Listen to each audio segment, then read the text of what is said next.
¿Sabías que algunas comidas pueden tener consecuencias espirituales devastadoras? No hablamos de salud física, sino de cómo ciertos alimentos, cuando son consagrados o usados en contextos ocultistas, se convierten en portales para la opresión espiritual.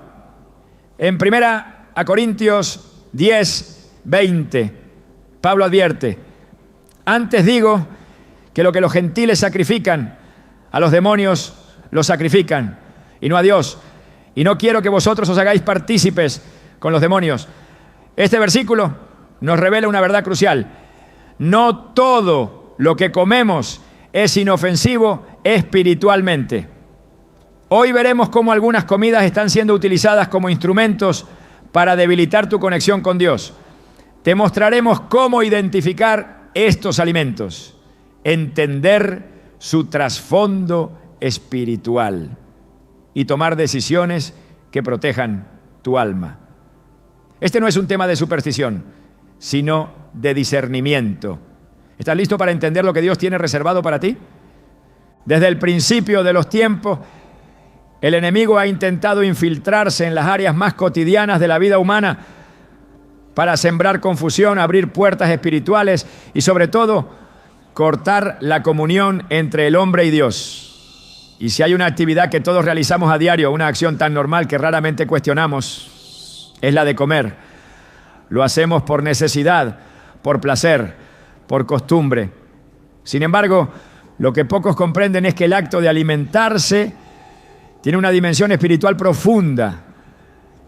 Lo que entra por la boca no solo afecta el cuerpo, sino también el alma.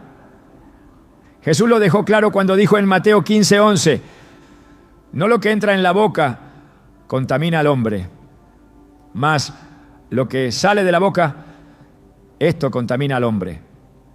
Pero esta declaración, muchas veces mal interpretada, no niega la influencia espiritual de lo que consumimos, sino que apunta a la pureza interior como el reflejo real de la santidad. Lo que olvidamos es que en la Biblia muchas comidas estuvieron directamente asociadas a pactos, sacrificios, idolatría o consagraciones espirituales. Comer no es un acto neutral. Comer puede ser una puerta. En el Antiguo Testamento encontramos numerosas advertencias sobre alimentos ofrecidos a ídolos.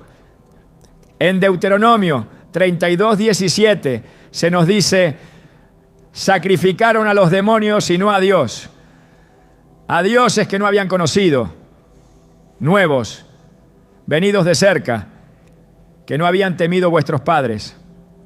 Estos sacrificios no eran solo rituales externos. Aquellos que comían de esos sacrificios se hacían partícipes del altar espiritual al cual habían sido ofrecidos. No se trataba simplemente de carne o pan. Se trataba de alianzas invisibles que se sellaban por medio de la ingestión. Y esta realidad espiritual, aunque antigua, sigue activa hoy. Pablo fue claro al respecto cuando escribió en 1 Corintios 10:20-21. Antes digo que lo que los gentiles sacrifican, a los demonios lo sacrifican y no a Dios. Y no quiero que vosotros os hagáis partícipes con los demonios.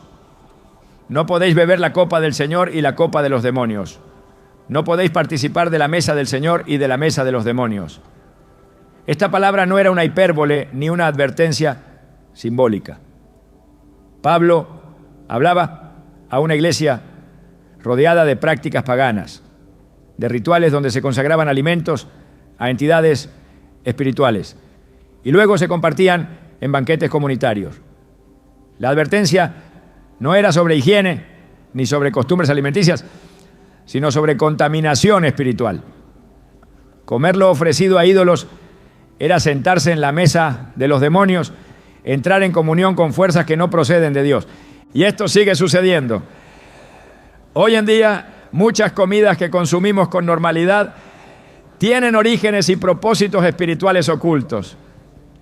Comidas que han sido consagradas en rituales de santería, preparadas para ofrecer protección, éxito, amor o abundancia, pero que en realidad son portadoras de un espíritu extraño, Muchas personas reciben estos alimentos de manera inocente, sin saber que al comerlos están participando de un pacto que nunca firmaron conscientemente, pero que sí afecta su vida espiritual.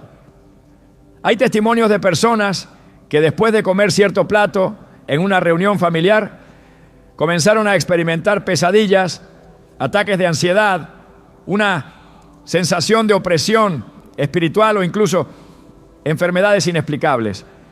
Al investigar la fuente de la comida, descubrieron que había sido parte de una ceremonia. La comida fue el canal, el plato fue la puerta. Recordemos que en la historia de Israel, uno de los medios principales que usaron los enemigos para hacer tropezar al pueblo fue justamente la comida. En Números 25 se nos relata cómo las mujeres moabitas invitaron a los hombres de Israel a sacrificios paganos y luego los indujeron a participar en banquetes en honor a dioses falsos. Lo que comenzó como un simple acto de hospitalidad terminó en un acto de idolatría masiva. El versículo 2 dice: estas invitaron al pueblo a los sacrificios de sus dioses, y el pueblo comió y se inclinó a sus dioses. Comer fue el punto de entrada, comer fue el comienzo de la caída. Este patrón se repite en diferentes culturas y épocas. Hoy muchas personas participan en comidas relacionadas con celebraciones espirituales ajenas al Dios vivo. Alimentos preparados en el contexto de rituales de Día de Muertos, altares familiares dedicados a ancestros, platos bendecidos por santeros o curanderos, comidas entregadas como parte de pactos o promesas hechas a santos sin discernimiento. Lo que parece una tradición cultural inofensiva, en realidad está cargado de una espiritualidad distorsionada. Y aunque la comida no tiene poder por sí misma, lo que representa y el altar del cual proviene sí lo tiene. Muchos creyentes hoy están espiritualmente debilitados, ¿no?, luchando con opresión, confusión, falta de paz, sin darse cuenta de que han abierto una puerta a través de algo tan simple como una comida. Han compartido una mesa sin discernir su origen. En Hebreos 13:10 se nos dice: tenemos un altar del cual no tienen derecho de comer los que sirven al tabernáculo. Este versículo revela que hay alimentos que corresponden a ciertos altares. No todo se puede comer desde cualquier mesa. El altar determina el tipo de comunión.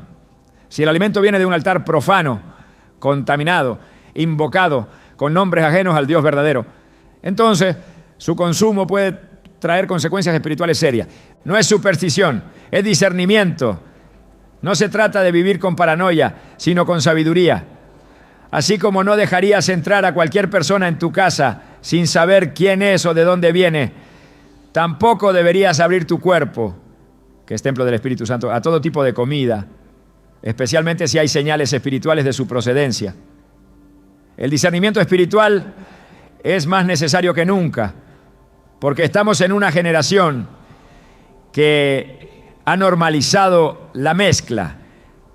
Se sirven platos con ingredientes consagrados en altares ocultos y se los ofrecen como gestos de cariño o cultura, cuando en realidad son instrumentos de opresión. Recuerdo el caso de una mujer que comenzó a experimentar fuertes bloqueos espirituales.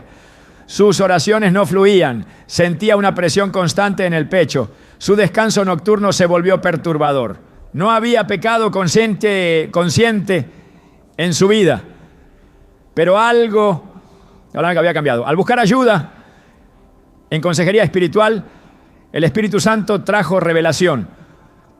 Durante una reunión familiar había recibido un postre tradicional preparado por una tía conocida por sus prácticas de santería.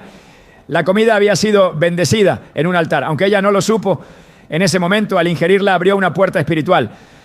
Tras un proceso de oración, renuncia y consagración, los síntomas desaparecieron. Su comunión con Dios fue restaurada. Fue solo un postre, pero fue un canal. Este no es un llamado al temor, sino a la vigilancia espiritual. En tiempos de Elías, el pueblo de Israel había caído en sincretismo, adorando a Dios, pero también participando en prácticas de Baal. Elías los confrontó en Primero de Reyes 18:21, diciendo: ¿hasta cuándo claudicaréis vosotros entre dos pensamientos? Si Jehová es Dios, seguidle, y si Baal, id en pos de él. Hoy el clamor sigue siendo el mismo. No podemos seguir mezclando lo sagrado con lo profano. No podemos comulgar en la mesa del Señor y al mismo tiempo aceptar comida de altares paganos como si fuera irrelevante. La mesa, desde una perspectiva espiritual, es un lugar de comunión, pacto y transferencia. Lo vemos en el Nuevo Testamento con la Santa Cena. Cuando Jesús parte el pan y comparte el vino, no está simplemente dando un símbolo visual, está transmitiendo vida, alianza, herencia. En Lucas 22, 29, 20 leemos: esto es mi cuerpo que por vosotros es dado. Esta copa es el nuevo pacto en mi sangre que por vosotros se derrama. Comer de su cuerpo y beber de su sangre es participar de su sacrificio, aceptar su cobertura, su salvación. Entonces, ¿cómo ignorar que también hay comidas que transmiten otros pactos? Si el pan de vida nos da acceso a la eternidad, ¿por qué dudar que hay otros alimentos que pueden abrirnos puertas a realidades espirituales contrarias a Dios? El enemigo es astuto y no necesita grandes rituales para operar. A veces todo lo que necesita es un descuido, una falta de discernimiento, una aceptación ciega. Lo que tú llamas comida, él lo llama portal. Lo que tú ves como cortesía, él lo ve como oportunidad. Cada vez que comemos algo sin preguntarnos de dónde viene espiritualmente, corremos el riesgo de sentarnos en una mesa que no ha sido preparada por Dios. Por eso debemos volver al principio de consagrar todo lo que recibimos. En 1 Timoteo 4, 4 a 5 se nos dice: porque todo lo que Dios creó es bueno, y nada es de desecharse si se toma con acción de gracias, porque por la palabra de Dios y por la oración es santificado. Pero observa bien el énfasis: si se toma con acción de gracias, si se ora, si se consagra. Esto no es automático. No todo lo que se presenta como comida debe ser recibido sin filtro. Orar por los alimentos no es una rutina religiosa, es un acto de santificación. Es declarar que ese alimento ha sido separado del uso común, limpiado de toda consagración ajena, dedicado al servicio de Dios. Cuando la iglesia retome el poder de la oración, cuando cada creyente comprenda que comer también es un acto espiritual, las puertas que hoy están abiertas por descuido comenzarán a cerrarse. La opresión será reemplazada por libertad. La confusión por claridad. La pesadez espiritual por gozo y paz. Porque el pueblo de Dios no fue diseñado para vivir mezclado, sino para vivir separado, santo, consagrado. Y esa consagración comienza en la mesa. No importa si el alimento fue preparado con las mejores intenciones. Si su origen está ligado a prácticas espirituales que no honran a Dios, entonces debemos alejarnos. Así como Daniel se negó a comer los manjares del rey porque entendía que eran parte de una cultura y una consagración pagana, también nosotros debemos tener la valentía de decir no. Daniel 1:8 dice: y Daniel propuso en su corazón no contaminarse con la porción de la comida del rey. Esa decisión aparentemente pequeña fue el inicio de una vida marcada por la excelencia espiritual y el favor de Dios. La pureza comenzó por lo que no quiso comer.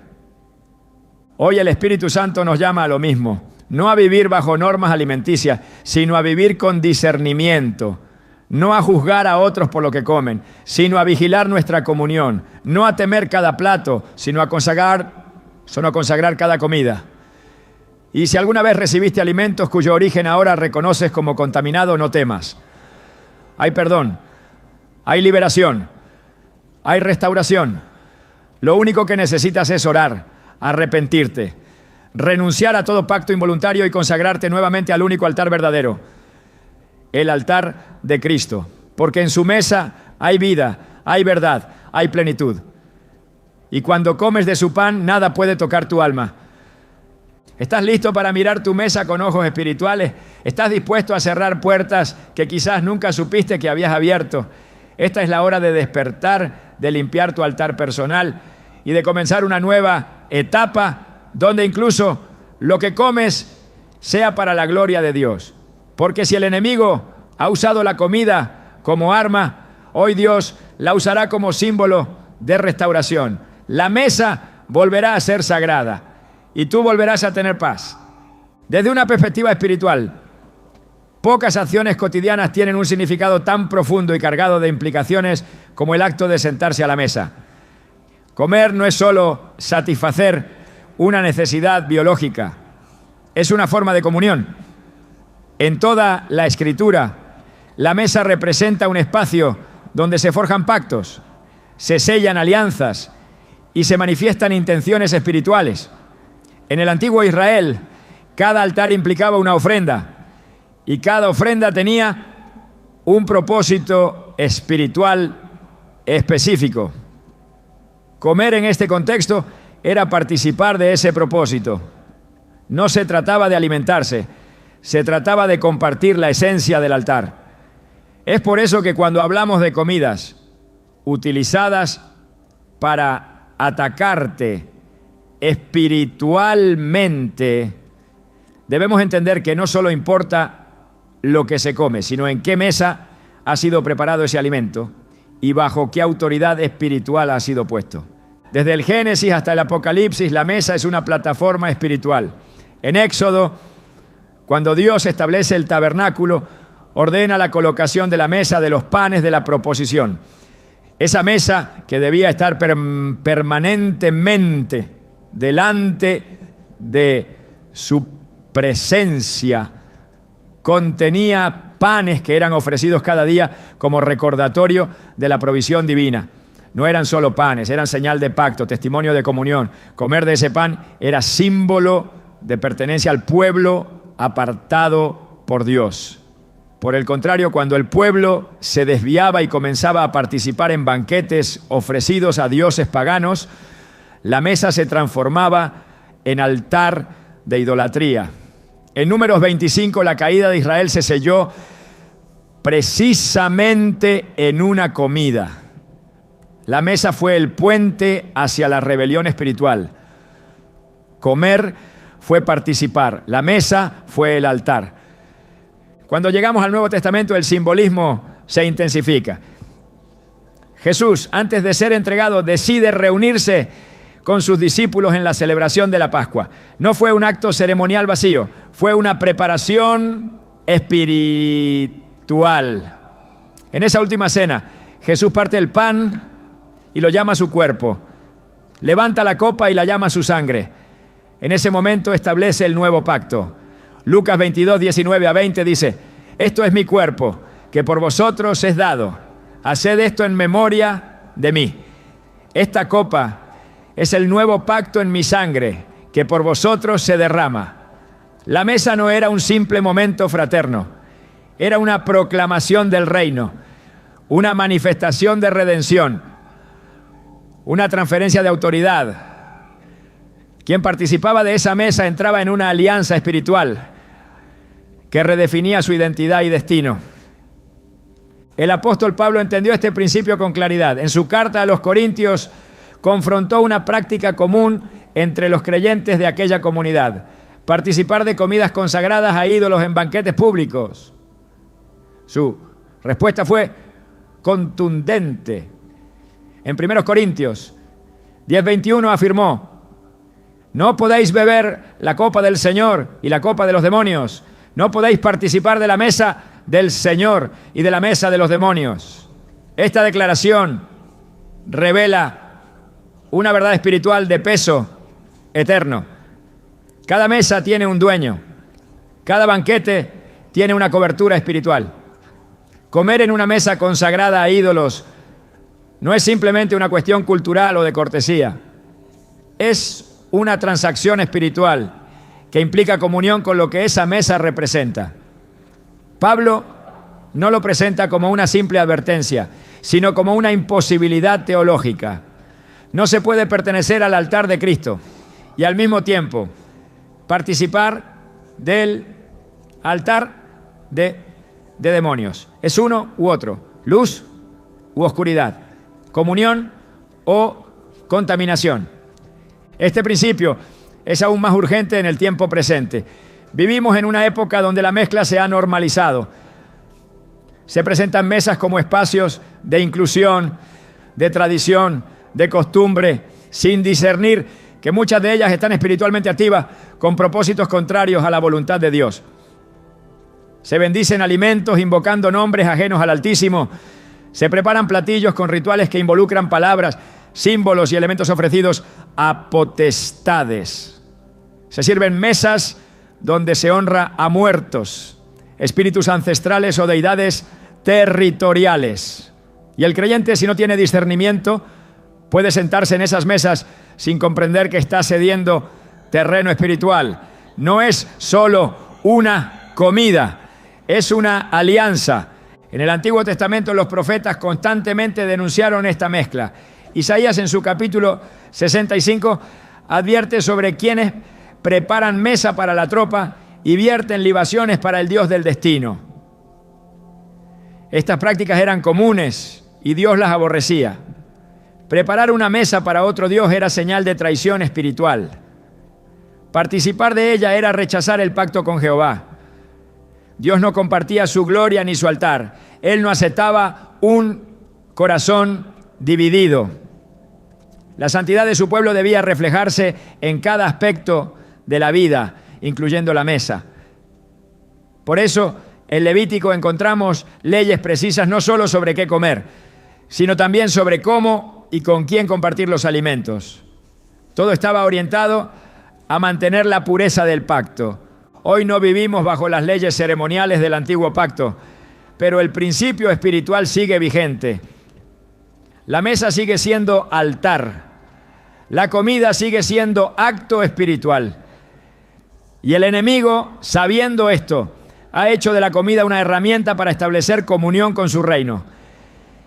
En muchas prácticas ocultistas, las comidas juegan un rol central. Se preparan ofrendas comestibles para establecer pactos, llamar espíritus, obtener favores. Se colocan alimentos en altares domésticos para honrar entidades espirituales. Se realizan cenas rituales donde cada plato representa una invocación.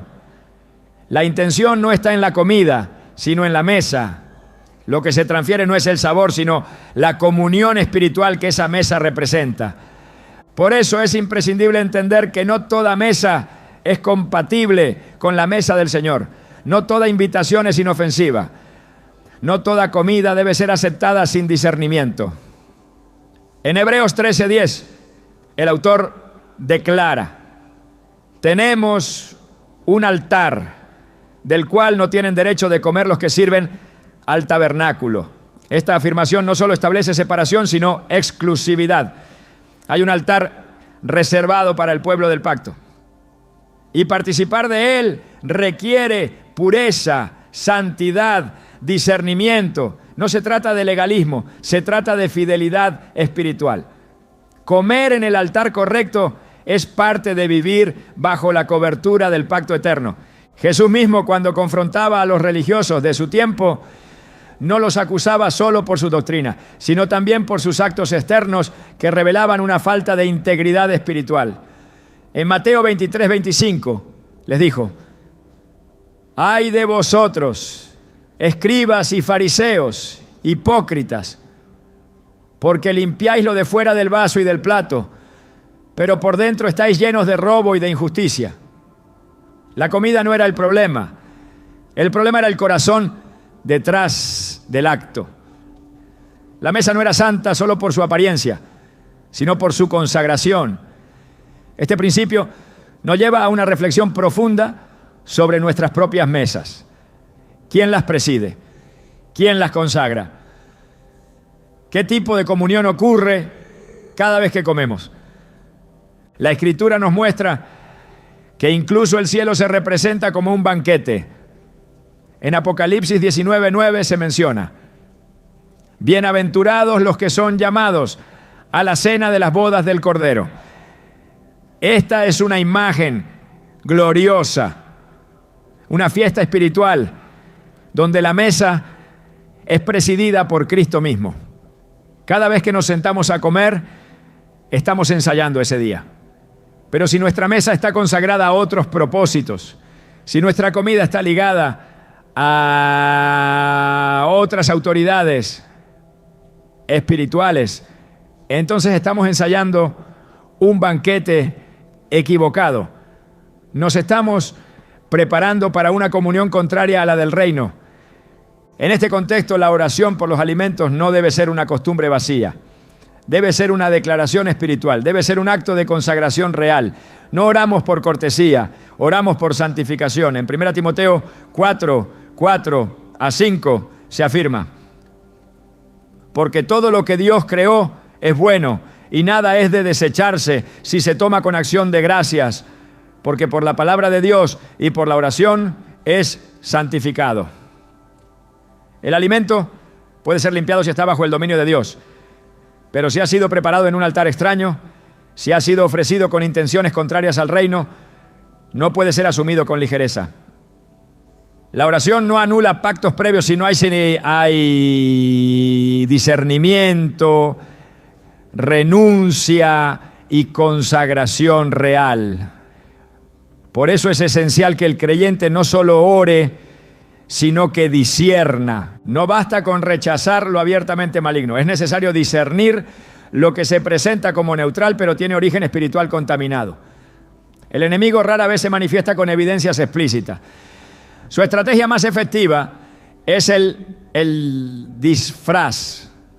Lo presenta como tradición, como costumbre, como afecto cultural, pero detrás de cada plato puede haber una intención espiritual. Y si el creyente no se detiene a examinar la mesa, terminará participando de pactos que comprometen su pureza espiritual sin siquiera saberlo. La falta de discernimiento ha llevado a muchos a vivir en esclavitud sin comprender la causa. La solución no está en vivir con miedo, sino con sabiduría. No en aislarse del mundo, sino en consagrar cada aspecto de la vida al Señor. Cuando la mesa está bajo el señorío de Cristo, cuando el alimento ha sido recibido con acción de gracias y santificado por la palabra, entonces hay comunión verdadera. Pero si la mesa ha sido profanada, si el alimento ha sido invocado en nombre de potestades ajenas a Dios, entonces ese acto se convierte en puerta abierta. La comunión se quiebra, la protección se debilita y el enemigo gana acceso. Por eso el llamado de hoy es a levantar altares puros, a restaurar la santidad de nuestras mesas, a no compartir comida sin saber bajo qué autoridad espiritual ha sido preparada, a discernir si la mesa en la que te sientas es la del Señor o la de los demonios. Porque una mesa no es solo un mueble, es un altar. Y en cada altar se establece una comunión.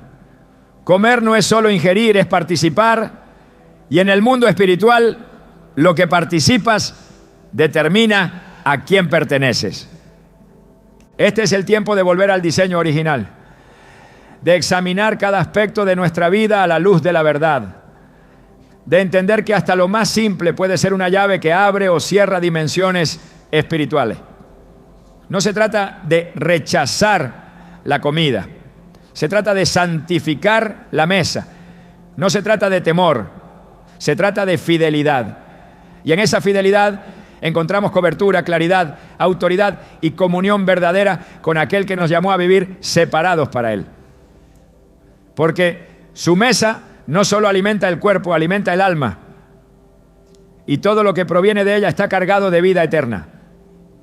Desde los tiempos antiguos, la estrategia del enemigo ha sido infiltrar el alma humana a través de lo aparentemente insignificante.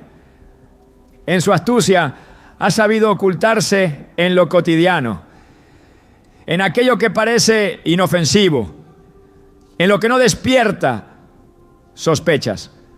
Así como la serpiente se presentó en el Edén no con fuerza, sino con sutileza, también hoy se camufla en gestos comunes, en hábitos repetidos, en platos que se sirven sin cuestionamientos. Uno de los ataques más eficaces contra la vida espiritual del creyente ocurre en un terreno que muchos no vigilan: el discernimiento. El enemigo sabe que cuando la mente está nublada, la voz de Dios se vuelve lejana. Cuando el discernimiento se debilita, la dirección del Espíritu Santo es reemplazada por la confusión, la duda o el silencio. Y entre los medios que utiliza para lograrlo, se encuentran comidas que, sin ser reconocidas, han sido preparadas o consagradas con fines que contradicen el reino de Dios. La Escritura nos enseña que uno de los tesoros más preciados en la vida espiritual es la capacidad de discernir. No se trata de una habilidad humana, sino de un don espiritual que permite distinguir entre lo santo y lo profano, entre lo verdadero y lo engañoso, entre lo que procede de Dios y lo que, aunque tenga apariencia de bien, proviene de las tinieblas. Hebreos 5:14 afirma: pero el alimento sólido es para los que han alcanzado madurez, para los que por el uso tienen los sentidos ejercitados en el discernimiento del bien y del mal. El discernimiento no se forma de manera automática. Requiere práctica, comunión, sensibilidad, y todo lo que afecta esa sensibilidad puede debilitarlo. Una de esas causas es lo que se consume. No toda comida afecta por su composición natural. Lo que realmente tiene impacto espiritual es su origen, su propósito y su consagración. En muchas culturas, ciertos alimentos son preparados con el objetivo de generar alteraciones espirituales. Se hacen invocaciones específicas, ¿no? Se utilizan ingredientes seleccionados no por su sabor, sino por su simbolismo. En esos momentos, la comida deja de ser neutral. Se convierte en un medio de transmisión espiritual.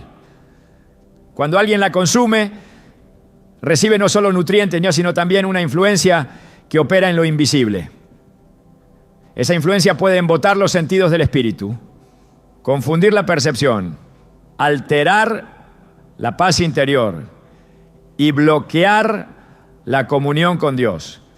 En el libro de Isaías, el profeta denuncia una generación que ha perdido toda capacidad de discernimiento.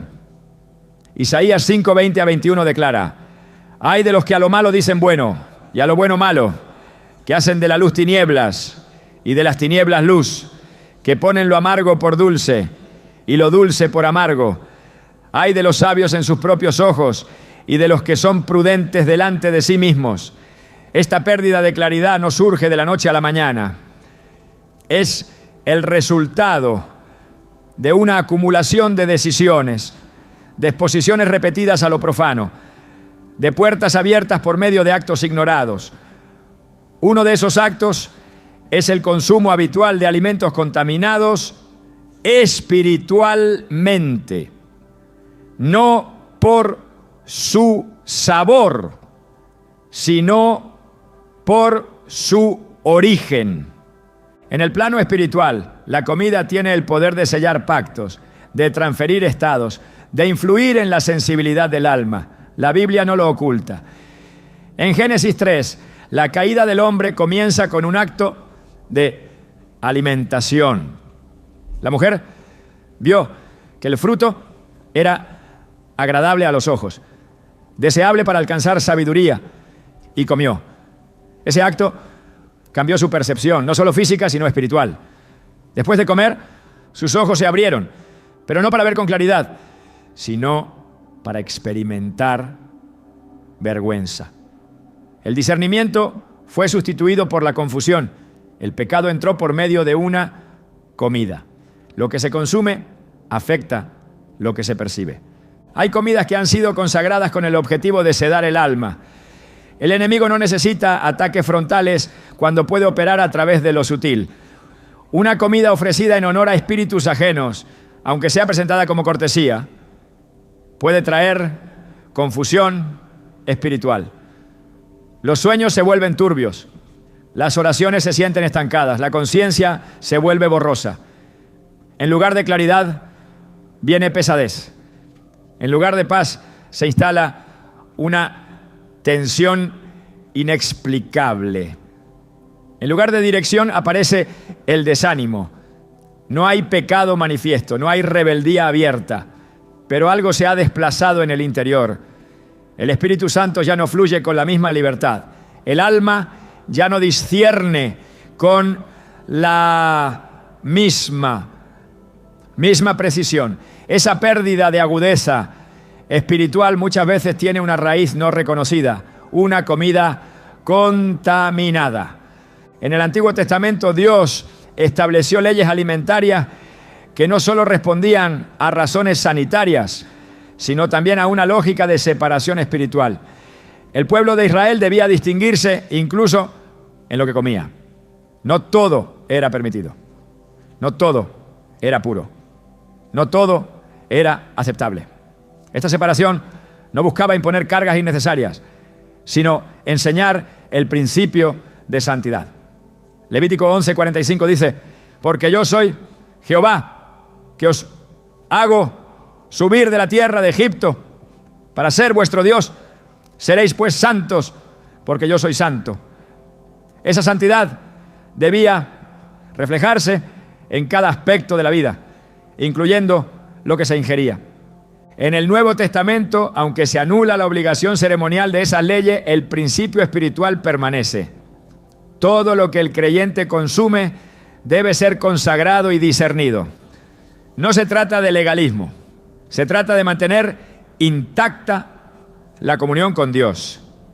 En 1 Tesalonicenses 5:21-22, el apóstol Pablo exhorta: examinadlo todo, retened lo bueno, absteneos de toda especie de mal. Esta exhortación incluye la vigilancia sobre lo que se permite entrar al cuerpo, especialmente cuando proviene de entornos cargados de simbolismo espiritual contrario al Evangelio.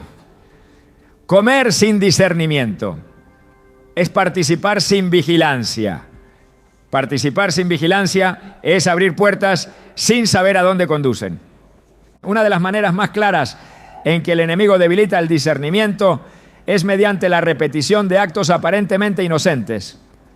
Cuando se repite una acción sin reflexión, ésta se convierte en hábito.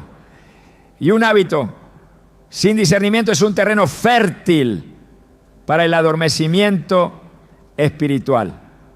Comer lo ofrecido en contextos espirituales equivocados de forma repetida lleva al alma a una insensibilidad creciente.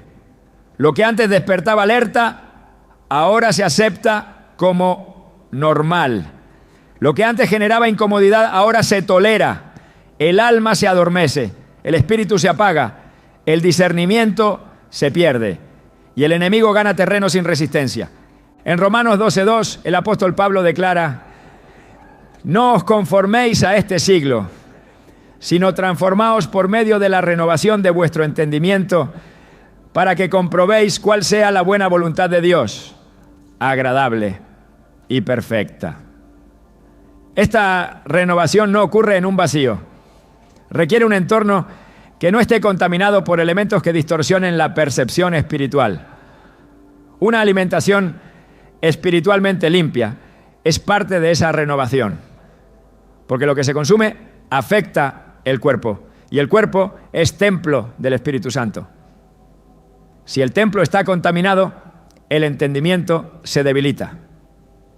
Si el entendimiento se debilita, la voluntad de Dios se vuelve difícil de percibir. No por falta de revelación divina, sino por saturación de interferencia espiritual. El silencio de Dios en muchas vidas no es ausencia, sino resultado de interferencias. Cuando el altar está contaminado, la voz se pierde. Cuando la mesa está profanada, la comunión se interrumpe. Cuando el cuerpo recibe lo que ha sido consagrado a otros espíritus, el discernimiento se debilita. Y sin discernimiento, el creyente queda expuesto. Proverbios 3:5-6 exhorta: confía en Jehová con todo tu corazón y no te apoyes en tu propia prudencia. Reconócelo en todos tus caminos y Él enderezará tus veredas. Pero cuando la mente está saturada de confusión, cuando el espíritu está embotado, incluso el consejo divino suena distante. Es allí donde muchos comienzan a tomar decisiones desde la emoción, desde la lógica humana o desde la presión de las circunstancias. Y esas decisiones, al no ser guiadas por el Espíritu, terminan en caminos torcidos, en ciclos de frustración, en desvíos innecesarios. La palabra de Dios ofrece una solución clara: consagración. No una consagración superficial, sino una decisión profunda de apartarse de todo lo que afecte la claridad espiritual. Esto incluye abstenerse de consumir alimentos que han sido preparados bajo invocaciones espirituales ajenas al reino.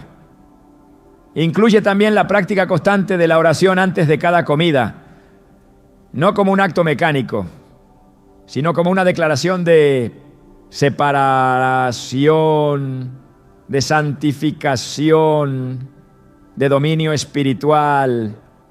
Filipenses 1:9-10 dice: y esto pido en oración, que vuestro amor abunde aún más y más en ciencia y en todo conocimiento, para que aprobéis lo mejor, a fin de que seáis sinceros e irreprensibles para el día de Cristo. Ese conocimiento incluye el discernimiento necesario para aprobar solo aquello que fortalece el espíritu, no lo que lo debilita. Cuando el discernimiento es restaurado, la comunión se vuelve fluida. La oración se siente viva, la palabra adquiere frescura, la guía del Espíritu se vuelve constante. Y muchas veces ese cambio ocurre cuando se identifica la raíz del embotamiento espiritual. A veces esa raíz no está en un pecado oculto, sino en un acto inadvertido, haber consumido algo que selló una alianza equivocada. La buena noticia es que toda alianza puede ser rota en el nombre de Jesús. Todo pacto involuntario puede ser anulado por el poder de la sangre del Cordero. Y todo velo que cubre el entendimiento puede ser removido cuando el alma se vuelve a Dios en humildad y entrega total. El enemigo ha usado la comida como arma para debilitar el discernimiento del pueblo de Dios. Pero cuando este pueblo despierta, cuando recupera la vigilancia, cuando decide examinar lo que consume, las cadenas caen. La claridad regresa. La visión se restablece. Y la sensibilidad espiritual se renueva. Porque el Dios que llamó a su pueblo a ser santo, también lo capacita para vivir en santidad. El Espíritu Santo no se apaga por accidente. Se apaga cuando el templo se contamina. Pero si ese templo se limpia, si esa mesa se santifica, si ese cuerpo se consagra, entonces la voz de Dios vuelve a resonar con fuerza, guiando, corrigiendo, fortaleciendo y llevando a cada hijo a la plenitud del propósito para el cual fue llamado. Este es el tiempo de restaurar la mesa, de revisar con qué nos alimentamos, de renunciar a toda comida que haya sido contaminada espiritualmente, de elegir una vida de discernimiento, no por miedo, sino por amor a aquel que nos compró con su sangre. Porque el alma que discierne es el alma que permanece firme. Y la vida que vigila lo que consume es la vida que permanece encendida por la llama del Espíritu. El enemigo no siempre ataca con violencia frontal. Muchas veces su estrategia es mucho más sutil, mucho más refinada, mucho más camuflada. No se presenta con forma de monstruo ni con gestos amenazantes.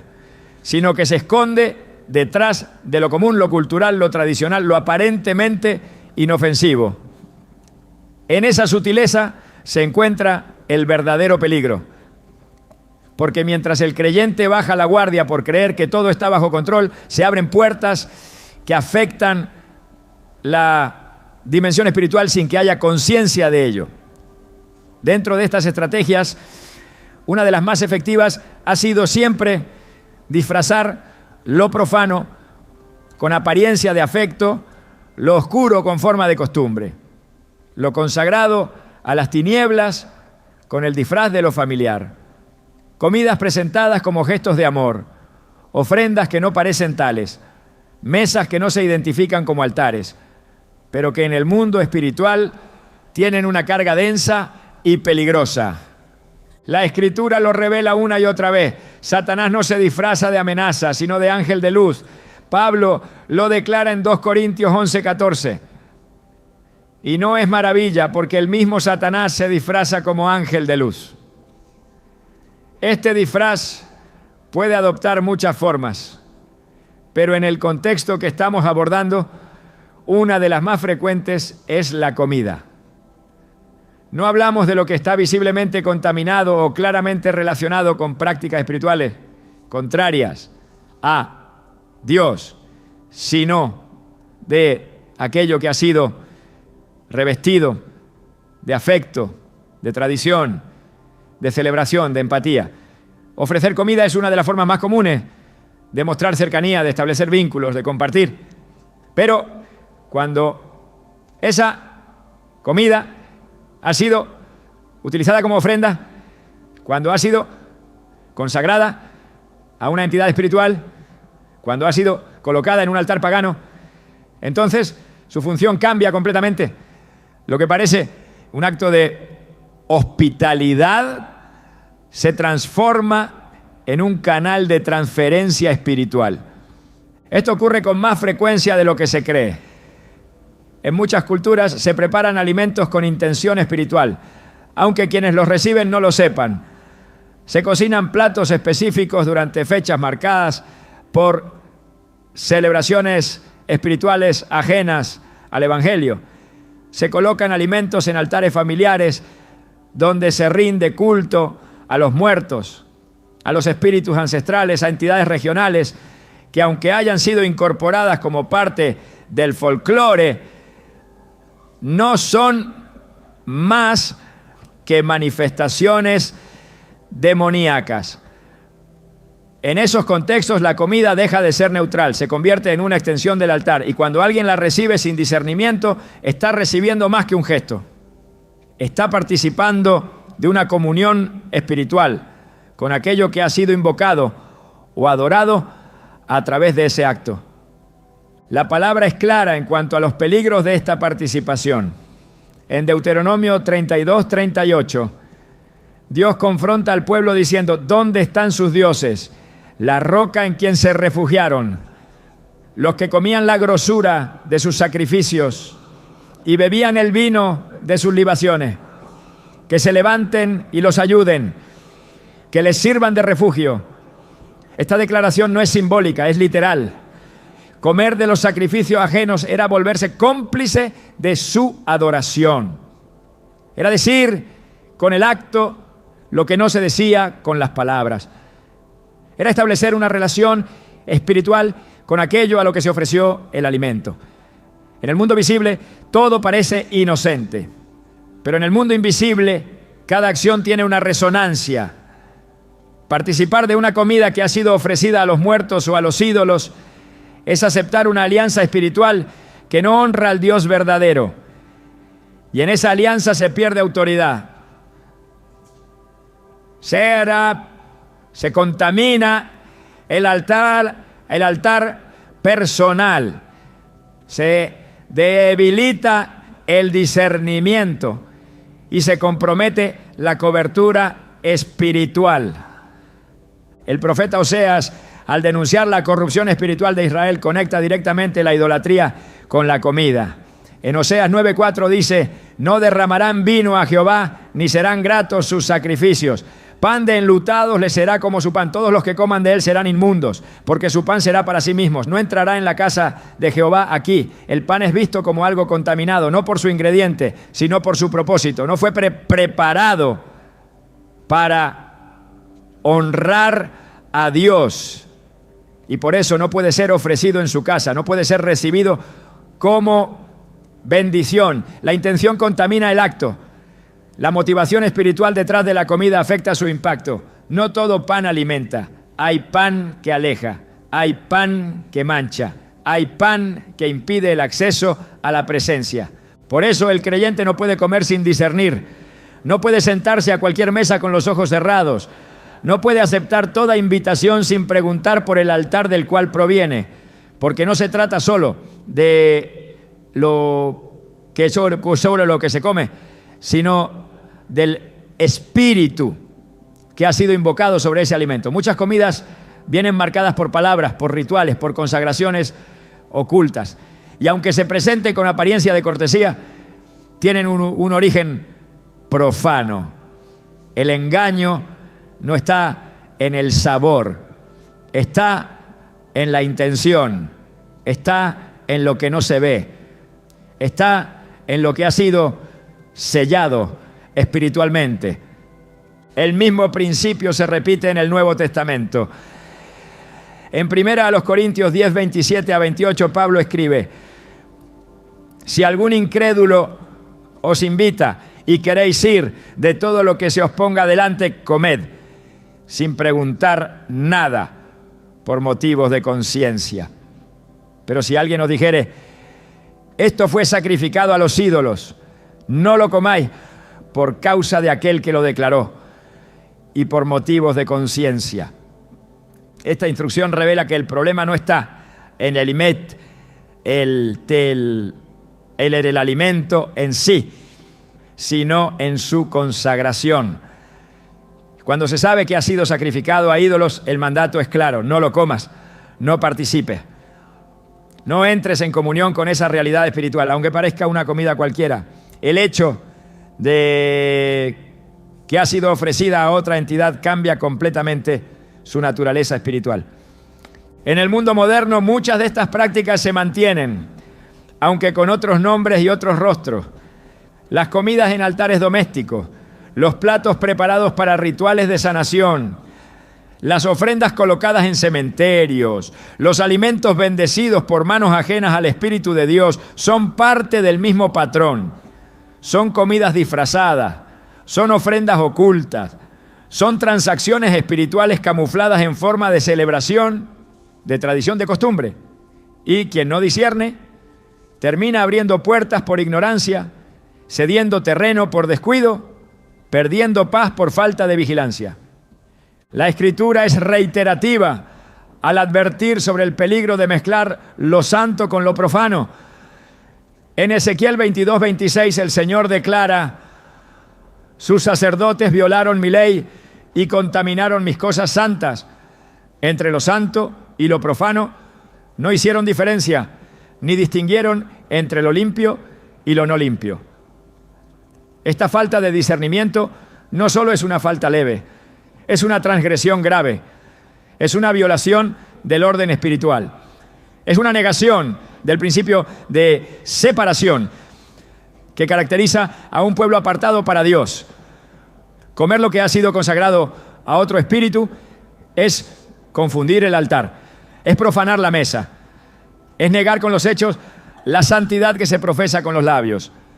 Y el precio es alto: la pérdida de sensibilidad espiritual, la aparición de confusión persistente, el debilitamiento de la oración, la entrada de pensamientos extraños, la manifestación de pesadez en la atmósfera espiritual. Todo esto puede ser consecuencia de haber participado, incluso sin quererlo, en comidas que no fueron solo alimentos, sino transmisores de realidades espirituales contrarias al reino. El creyente debe estar atento. No se trata de legalismo, se trata de preservar la integridad del altar, se trata de cuidar la comunión, se trata de proteger el pacto. La solución está en la consagración. en el rechazo firme y claro de todo alimento que haya sido preparado en un contexto espiritual profano. En la práctica constante de la oración que no solo agradece, sino que santifica. En la decisión de no sentarse en mesas donde la presencia de Dios ha sido sustituida por otras influencias. En 2 Timoteo 2:21 se nos dice: así que si alguno se limpia de estas cosas, será instrumento para honra, santificado, útil al Señor y dispuesto para toda buena obra. La limpieza incluye los pactos inconscientes, las comidas recibidas sin discernimiento, los gestos aceptados sin pregunta. La santificación no es solo moral, es espiritual, es profunda, es constante.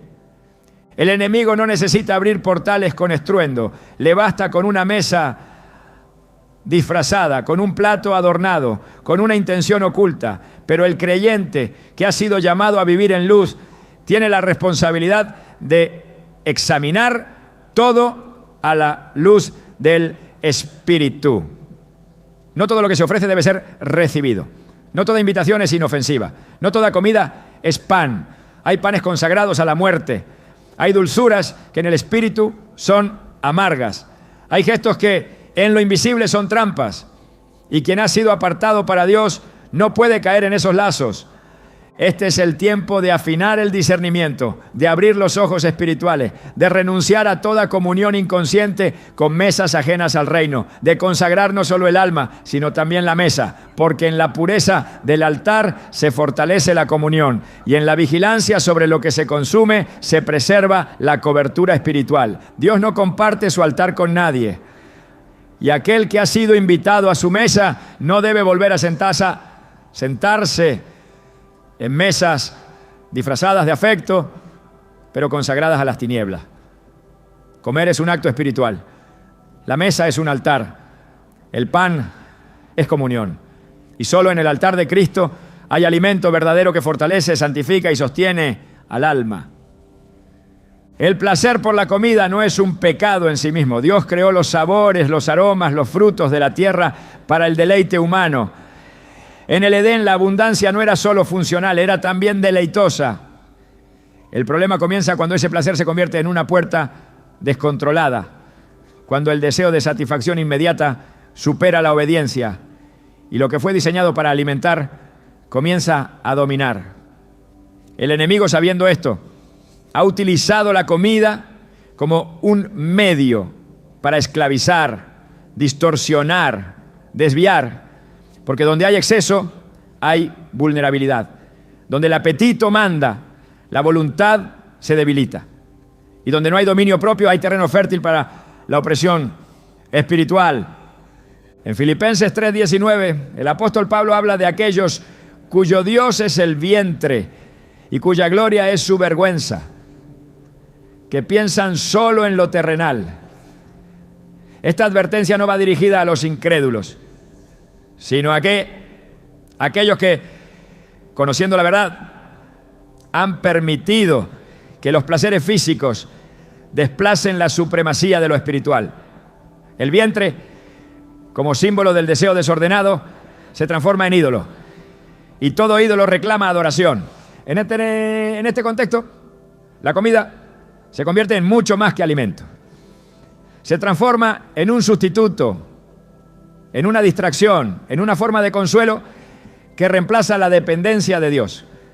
El enemigo lo sabe y por eso manipula el deseo natural hacia extremos que rompen la comunión.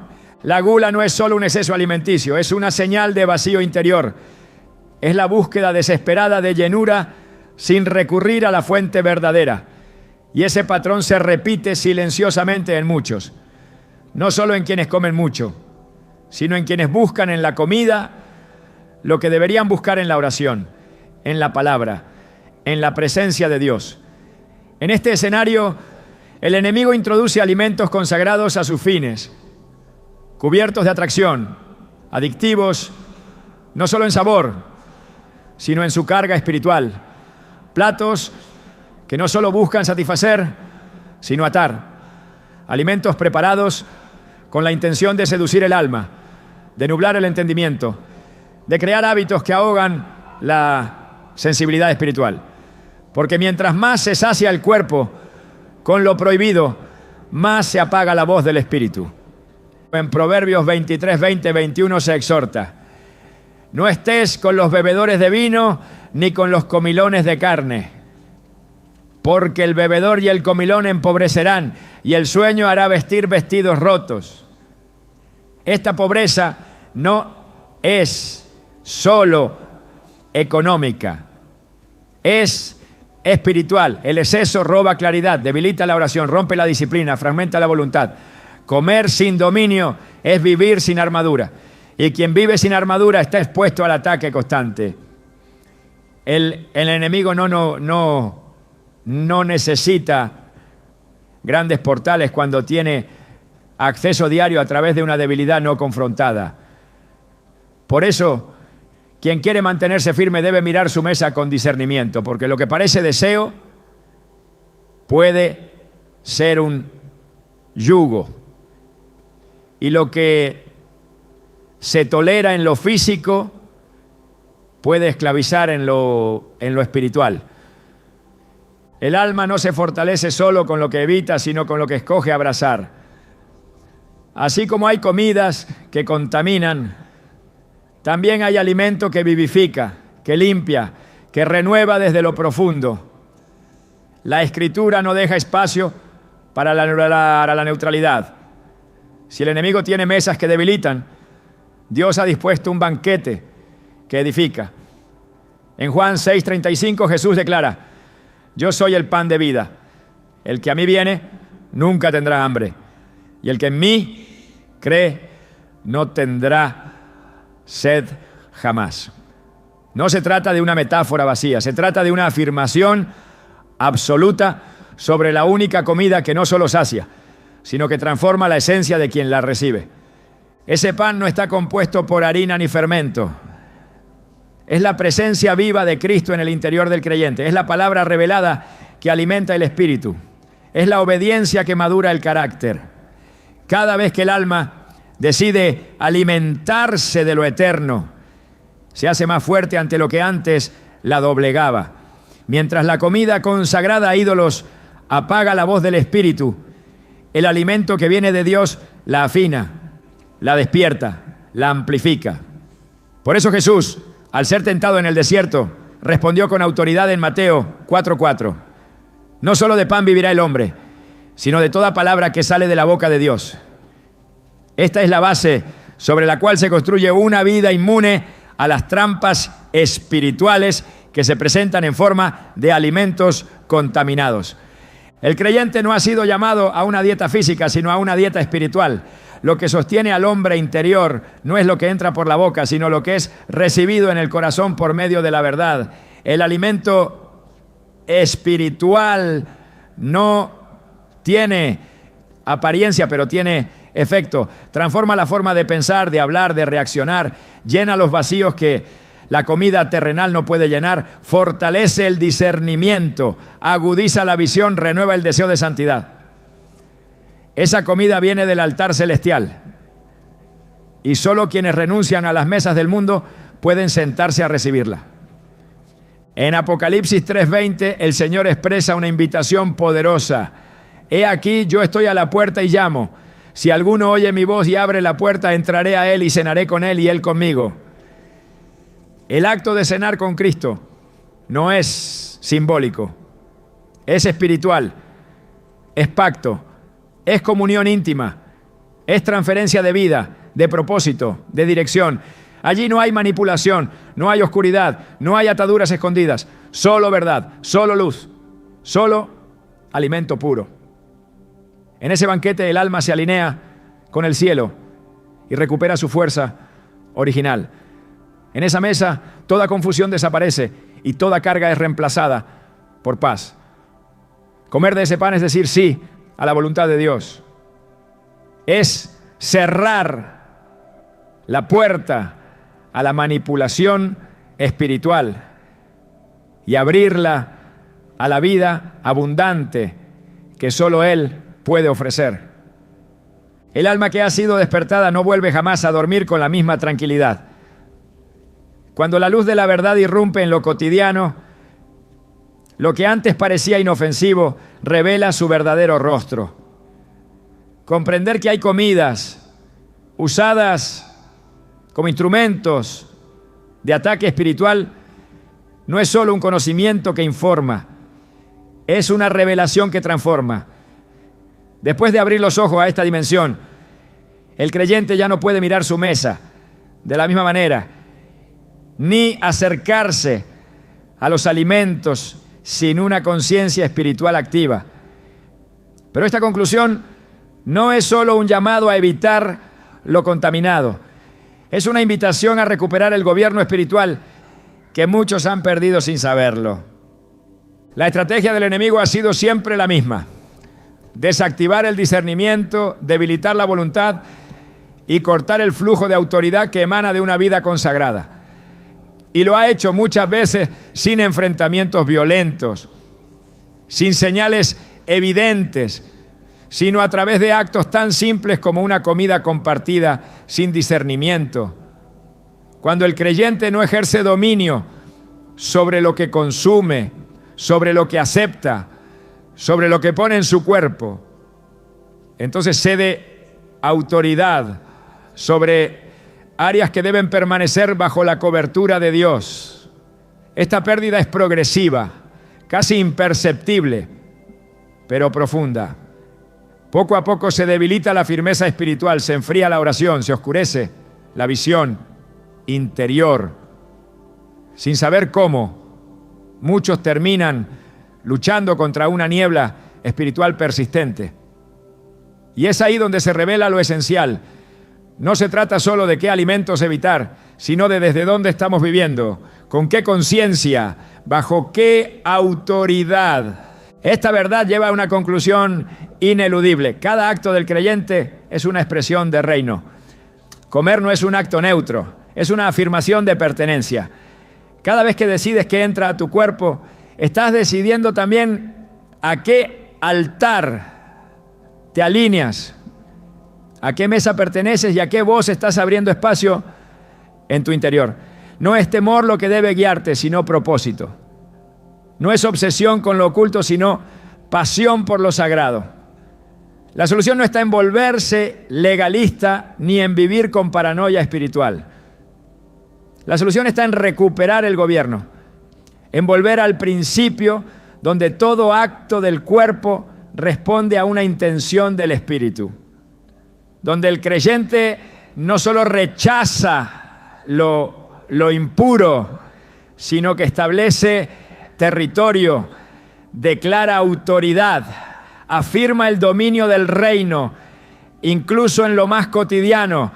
Dios no nos reveló estas verdades para que nos escondamos, sino para que levantemos nuevas mesas, mesas de pacto, mesas de consagración, mesas donde la presencia de Cristo sea el centro.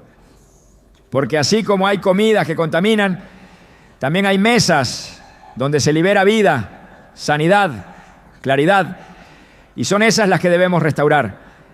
En cada casa, en cada familia, en cada comunidad, Dios está buscando hijos que no solo cierren puertas al enemigo, sino que abran portales de gloria, que transformen sus cocinas en altares, sus comidas en momentos de adoración, sus hábitos en proclamaciones del reino. No es tiempo de temor, es tiempo de gobierno, es tiempo de que la mesa del creyente se convierta en trinchera espiritual, en punto de encuentro con el cielo, en proclamación viva de que en esta casa, en esta vida, solo se sirve pan de vida y vino eterno, porque donde Él preside, ninguna otra voz tiene lugar, y cuando Él bendice, ninguna maldición puede permanecer.